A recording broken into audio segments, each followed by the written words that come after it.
Imagine a kingdom so powerful its walls stretch farther than the Great Wall of China. A kingdom so advanced that Europe studied its bronzes in awe. Yet one day this mighty empire burned, its king exiled, its treasures stolen, and its centuries-old legacy shattered in a single stroke. How did one of Africa's greatest civilizations fall almost overnight? This is the story of the fall of the Benin Empire. To understand Benin's collapse, we must first understand its greatness. Located in what is now southern Nigeria, the Benin Empire emerged around the 11th century.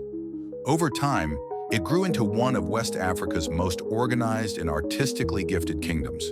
The Oba, the king, was not just a political leader, he was considered divinely chosen. His palace bustled with court officials, priests, warriors, and master craftsmen. The kingdom thrived on trade, diplomacy, and a highly structured political system. Benin's artistry, especially the famous Benin bronzes, became admired worldwide. These bronzes weren't just art pieces, they were historical records carved in metal. But like all empires, Benin was not immune to internal tensions. By the late 19th century, Europe's demand for West African resources surged. Britain, hungry for control, focused its attention on Benin, a kingdom that did not easily bend to foreign demands. 1. Rising tensions. In the late 1800s, the British sought unrestricted trade in palm oil, ivory, and other valuable commodities. The Oba of Benin, Ovon Ramwen Nogbaisi, limited European access, maintaining strict control over trade as his ancestors had done for centuries. But Britain wanted more. They saw Benin as an obstacle, one that had to be removed. 2. The Fatal Expedition, 1897. In January 1897, a British delegation led by acting consul James Phillips marched toward Benin. Despite clear warnings that the Oba was observing important rituals and could not receive visitors, the delegation proceeded. Near Ugbine village, conflict erupted. Several members of the British mission were killed. Britain immediately labeled this an attack, a provocation for war. 3.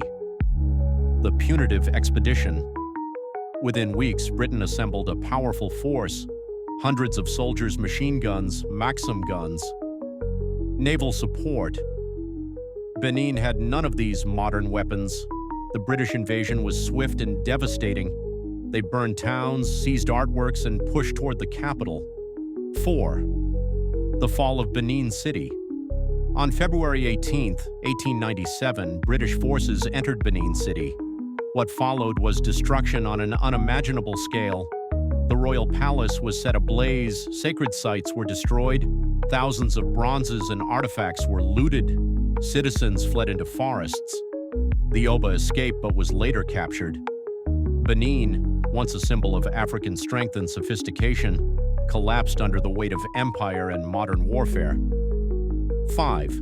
The exile of the Oba Ovon Ramwen was exiled to Calabar, where he lived in isolation until his death in 1914. With him, the political heart of the empire faded, and Benin fell under British colonial rule. The fall of the Benin Empire is often framed as a clash between a traditional kingdom and a modern power, but the truth is deeper. It is a story about imperial greed, cultural misunderstanding, and the clash of two worlds, one ancient and disciplined, the other industrial and expansionist. Benin's fall reminds us how power can shift dramatically when technology and ambition collide. Cultural treasures can be stolen not just physically but spiritually. Strong societies can fall not because they are weak, but because they refuse to surrender their sovereignty. This story forces us to reflect on a painful truth. History is not always shaped by fairness. Often it is shaped by those who hold the most power, the most weapons, and the least restraint.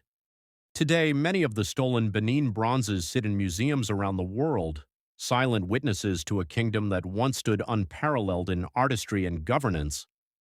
The fall of the Benin Empire is more than a historical event. It is a reminder of what is lost when culture meets conquest, and what endures when memory refuses to fade.